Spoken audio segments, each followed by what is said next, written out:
Hello and welcome to Resources Radio, a weekly podcast from Resources for the Future. I'm your host, Daniel Ramey. This week, we talk with Professor Kelly T. Sanders from the University of Southern California. With her co-authors, Kelly has recently published a series of studies on air conditioning use in Southern California, with a focus on who does and who does not have access to cooling on hot days. This work, which touches on issues of energy and environmental justice, has big implications for managing climate change in the decades to come. Thank you for tuning in to Resources Radio. I'm the podcast producer, Elizabeth Wasson, here to give a quick update that we're rebroadcasting this excellent episode from the archive while the team is on a break for the rest of August. Please enjoy this episode, whether again or for the first time, and poke around in our episode archive at resources.org or on your podcast platform of choice for more topics you might be interested in. We'll be back in September with new episodes. Till then, here's a favorite episode from the archive. Okay, Kelly T. Sanders from the University of Southern California. Thank you so much for joining us today on Resources Radio. Well, thank you so much for having me. It's a pleasure. So, Kelly, one of the questions that we always ask our guests who come on the show is how they got interested in working on environmental or energy-related issues from the beginning. So, can you give us a sense of what your path was? Yeah, so my path was actually a little bit circuitous. I had a long path of getting here, but as a child, I was always out in nature. So I think I was, out with my dad toddling around at the age of 1, backpacking through the Appalachian Mountains. And so hiking and mountain biking was a huge part of my childhood. But as an undergraduate, I actually went into bioengineering. So I was also an athlete and I was interested in helping people.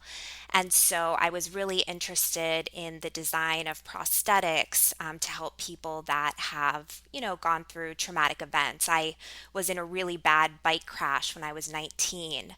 So that was a passion of mine.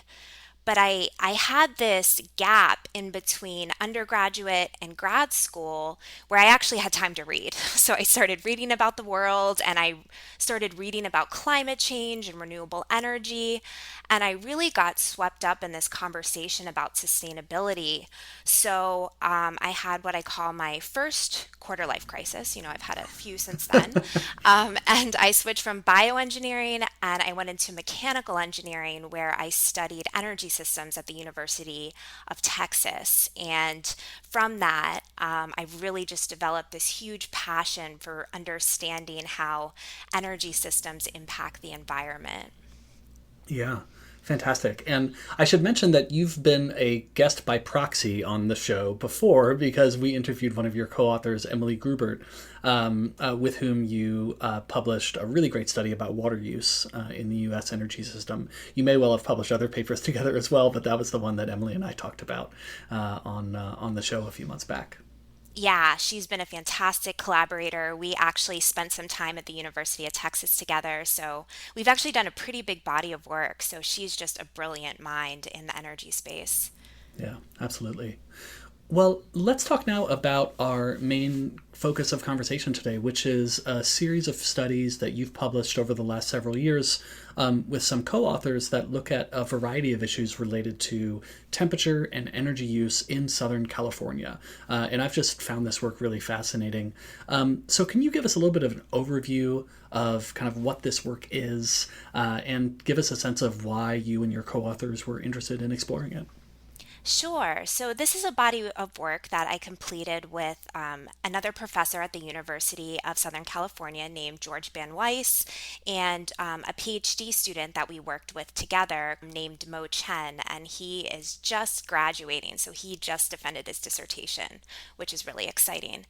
But what we were trying to do with this study is to really understand how residential energy use is going to be impacted by the increase in temperature due to climate change.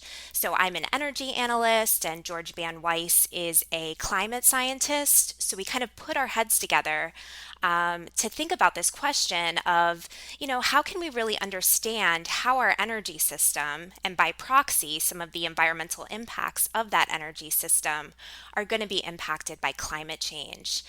And what we did is we actually requested smart meter records from one of our local utilities here, Southern California Edison, and we actually got 2 years of hourly smart meter data for nearly 200,000 customers. And this data has been completely anonymized, so there's no security concerns. It's, held on a very, very secure server.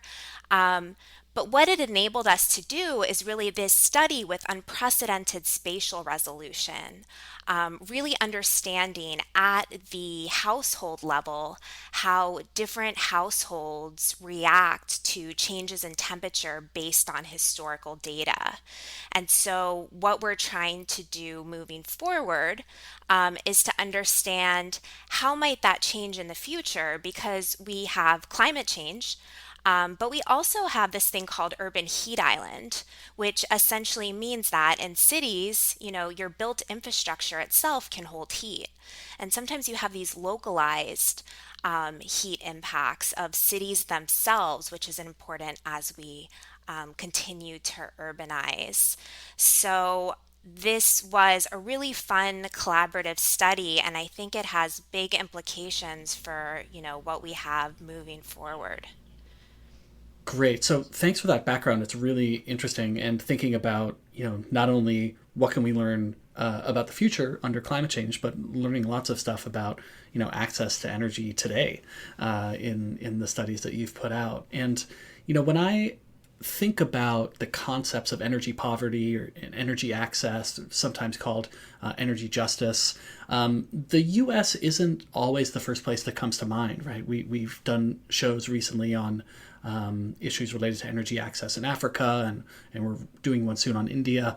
But what this work shows is that, today there are substantial portions of Southern California where there are lots of people that don't have access to air conditioning. Can you give us a sense of how big that issue is and what communities are most heavily affected? Yeah, those are all really great points. And that's one of the reasons that we wanted to do this study, because in the United States, we do have high penetration of AC. So across the United States, about 87% of our households do have access to air conditioning. But it's typically the most vulnerable and also minority communities of color that don't have access. And because of the nature of limitations to prior study, just because we didn't have access to a lot of energy data, we just didn't have a good sense of exactly where these communities existed. But at the national level, we know that, according to the Center for Disease Control, more than 600 people in the United States die from extreme heat events every year on average. And so that's actually more deaths than storms, floods, and lightning combined, which a lot of people don't really realize. So heat-related illnesses are actually a leading cause of death in terms of natural weather or environmental events. So one of the reasons that we wanted to look at Los Angeles is it's incredibly racially diverse. It's very economically diverse. But one of the really interesting keys that I didn't mention before is it's also very climatically diverse. Right. So, you have the coastal regions, you have high desert or high mountains, you have low desert regions.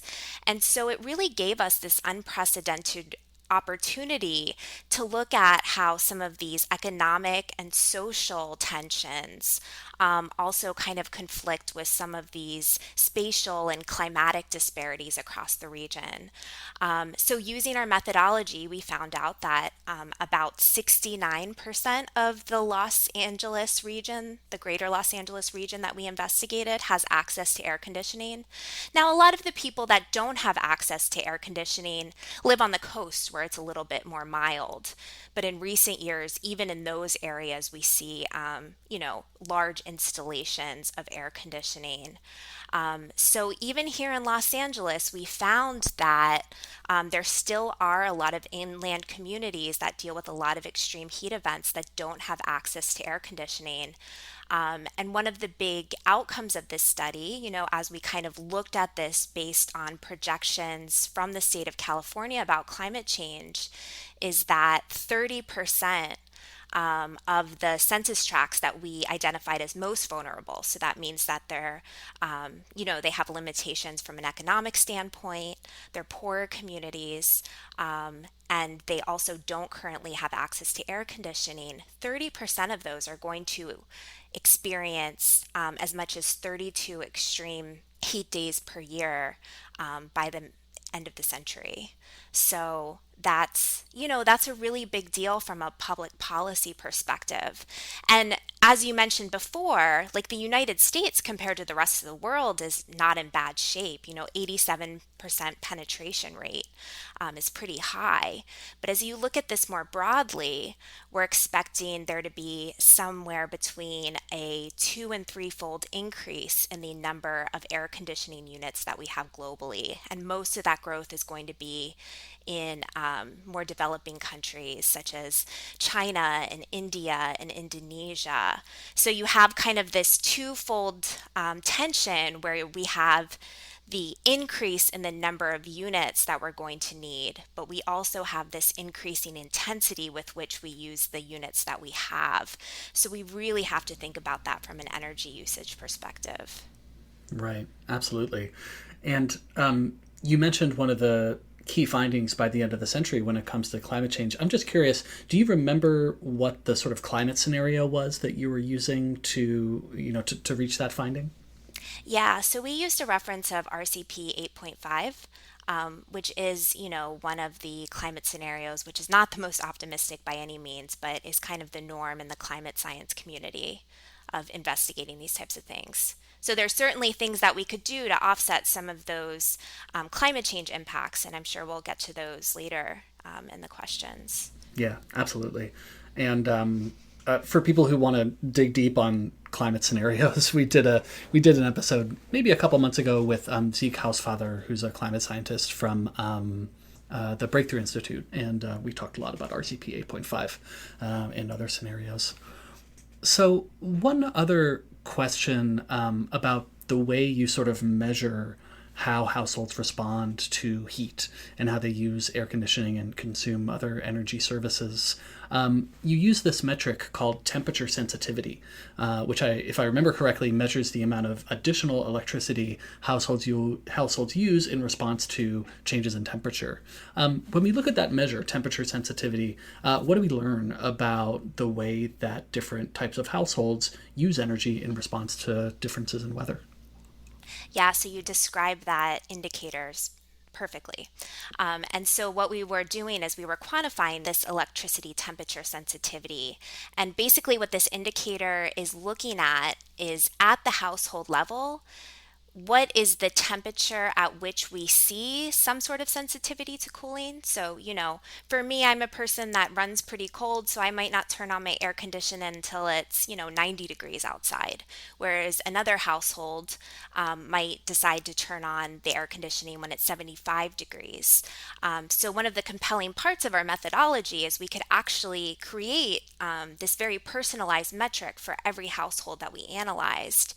And using that, we can see, one, at what ambient temperature do you turn on your air conditioning? And two, kind of what is the intensity of that energy usage? So just like you said, what is the increase in electricity use that we use per degree warming that we see?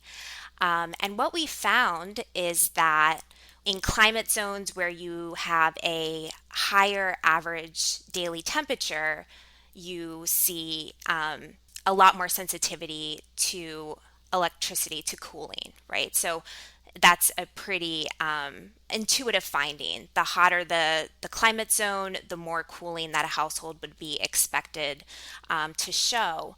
But within those climate zones, we saw a very large sensitivity to poverty level.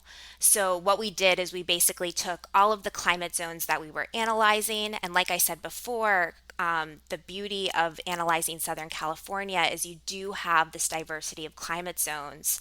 And so within each one of those climate zones, we looked at this relationship between poverty levels and air conditioning use.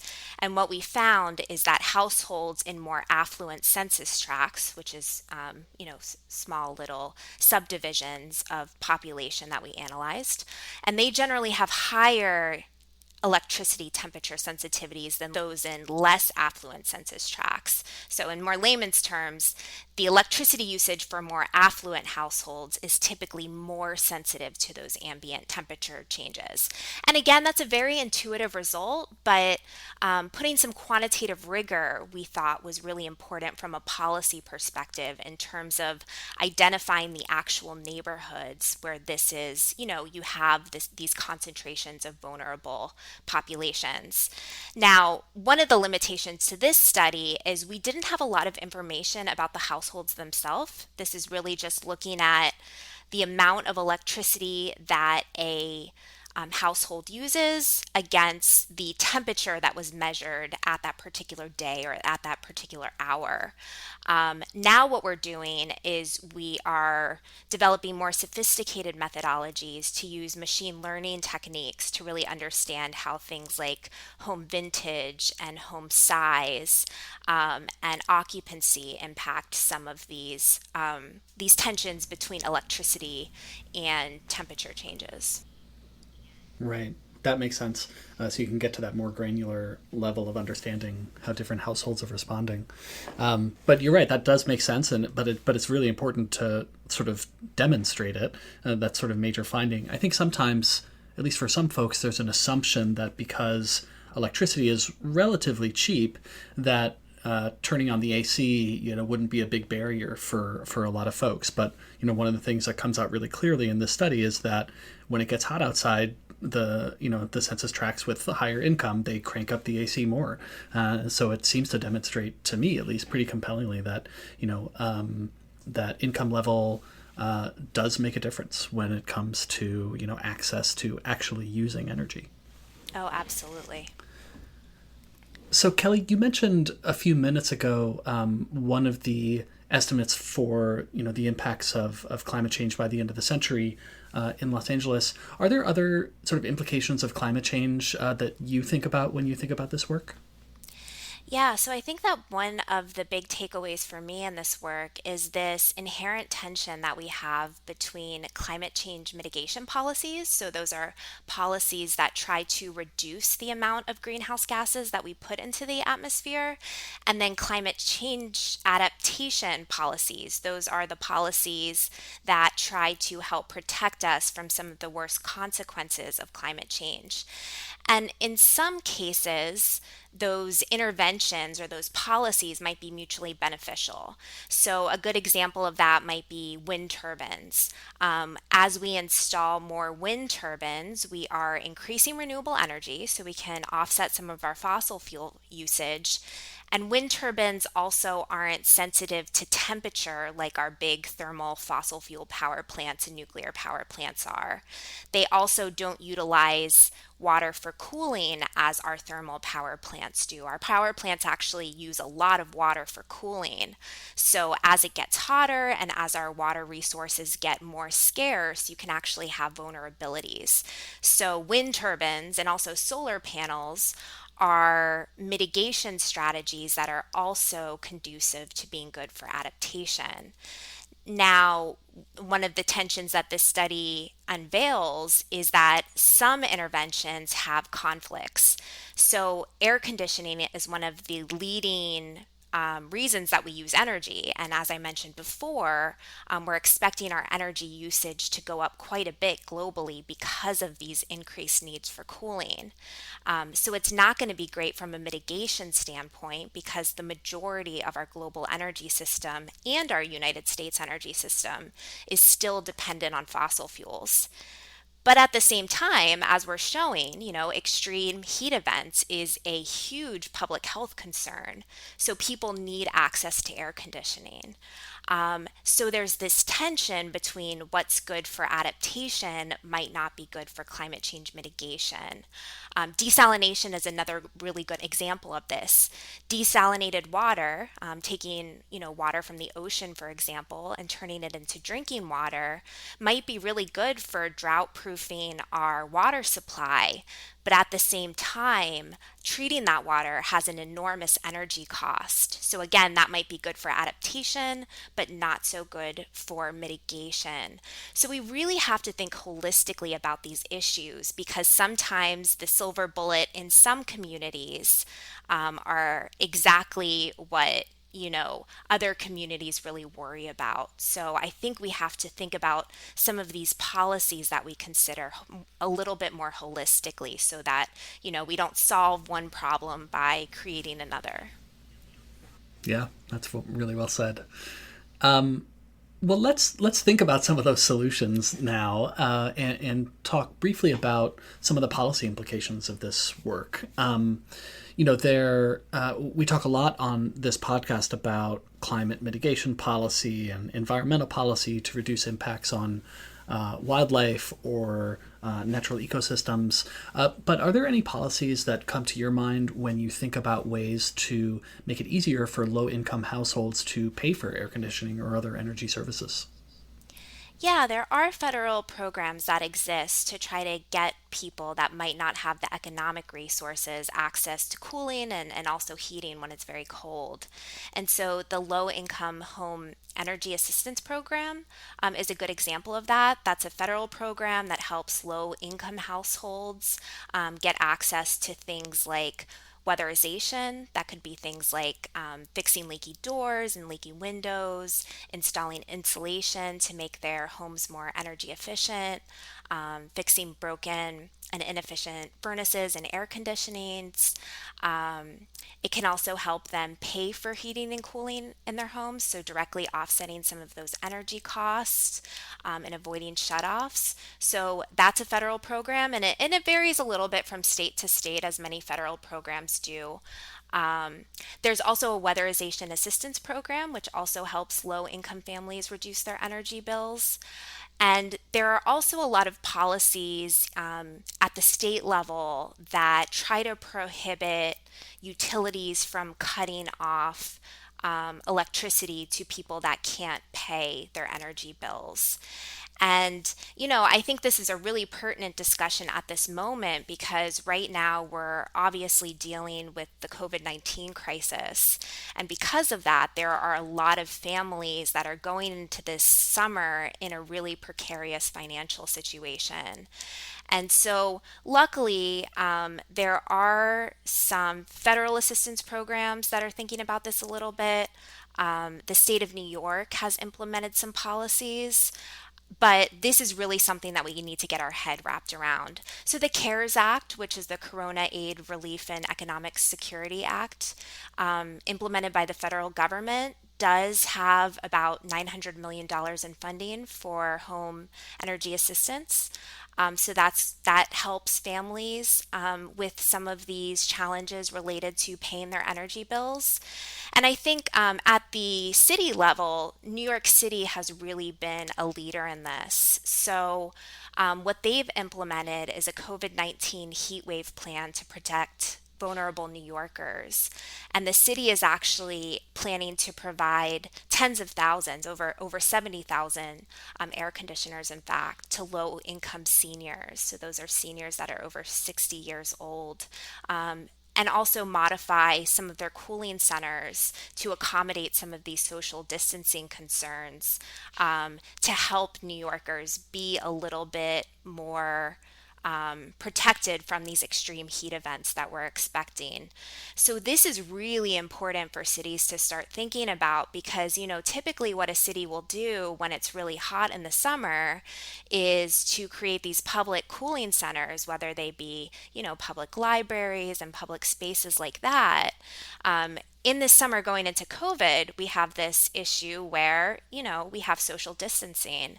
And so this is going to be a huge challenge for cities and other communities to think about how, on one hand, do you protect people that don't have access to air conditioning from these extreme heat events, while also trying to prevent the spread of COVID.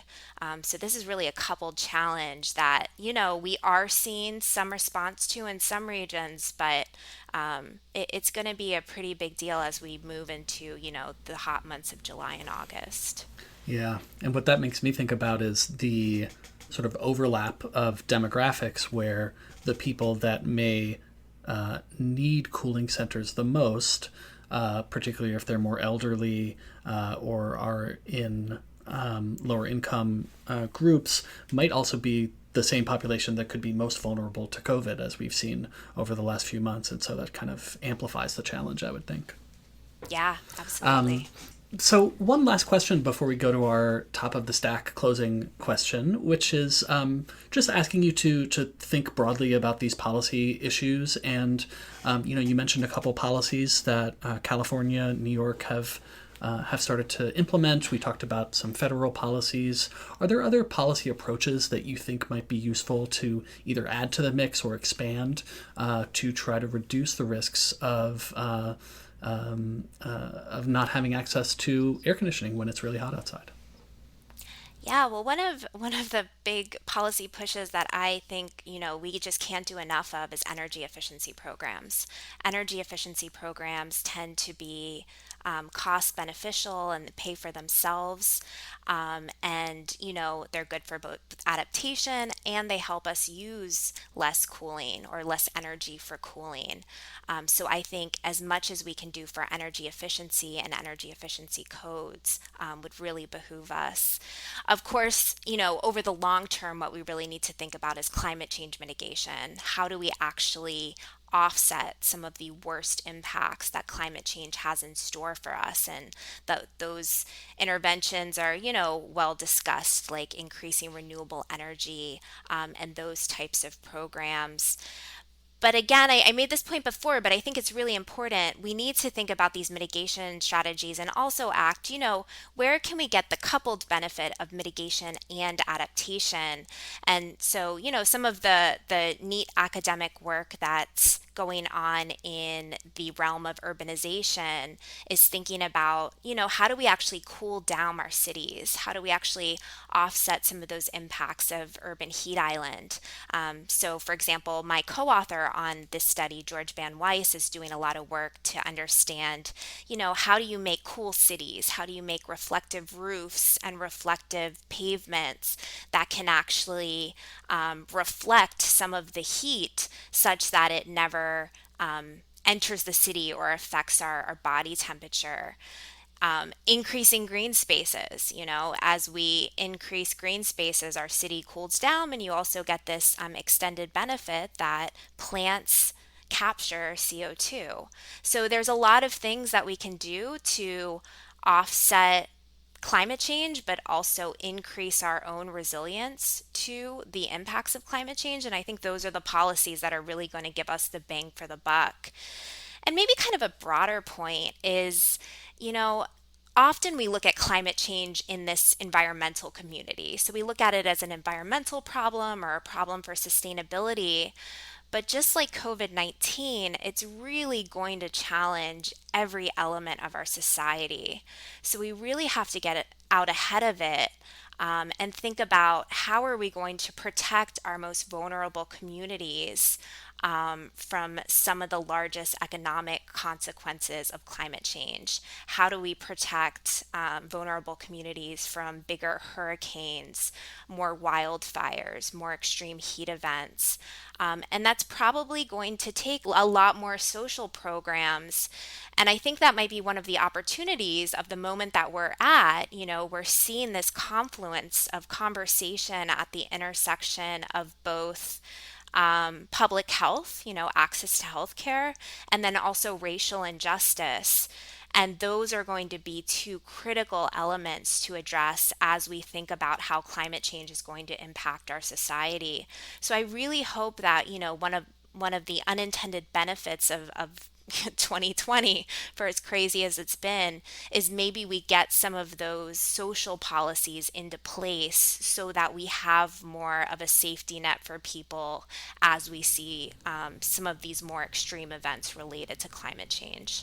Yeah, that's a really great point, and a great one to end on. And I think we're all going to be watching those policy developments over the next months and years to see how we address those problems, and hope that we can address them in a way that is smart and actually protects people.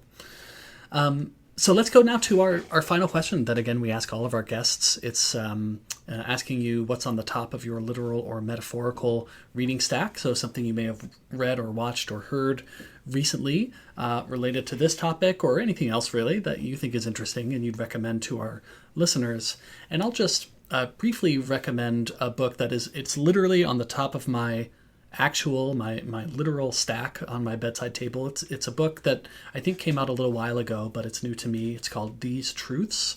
It's a history of the United States. So it's kind of a big book, but I've gotten some recommendations from people I trust who say it's really fantastic. It's written by Jill Lepore, who writes for The New Yorker and is a historian at Harvard. And I'm really looking forward to digging into it in these times when we're all kind of reflecting on the state of our nation. I thought it was a good time to revisit the history a little bit. So that's what's on the top of my stack. How about you, Kelly?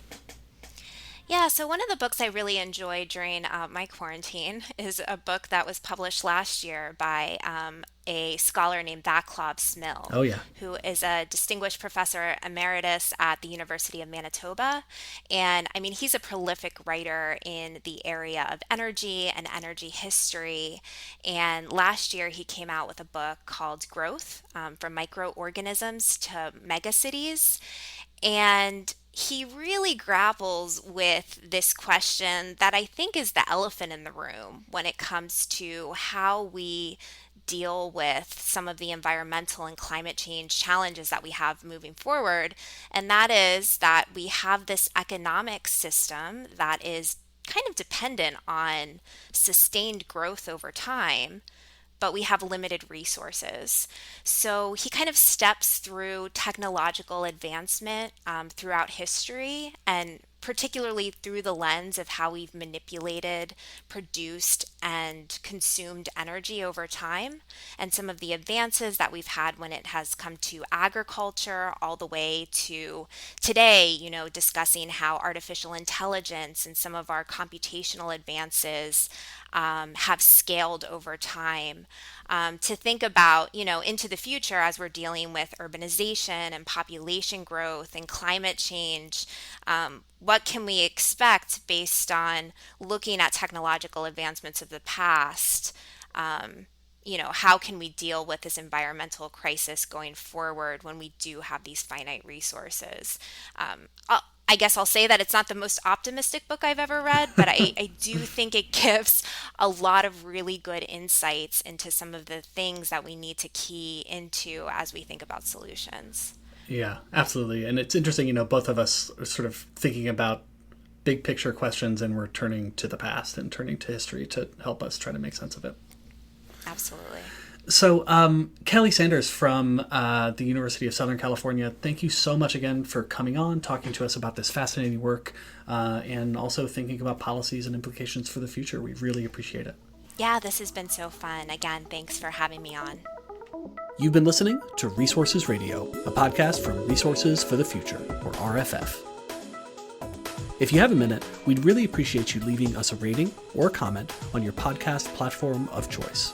Also, feel free to send us your suggestions for future episodes. This podcast is made possible with the generous financial support of our listeners. You can help us continue producing these kinds of discussions on the topics that you care about by making a donation to Resources for the Future online at rff.org/donate. RFF is an independent, nonprofit research institution in Washington, D.C. Our mission is to improve environmental, energy, and natural resource decisions through impartial economic research and policy engagement.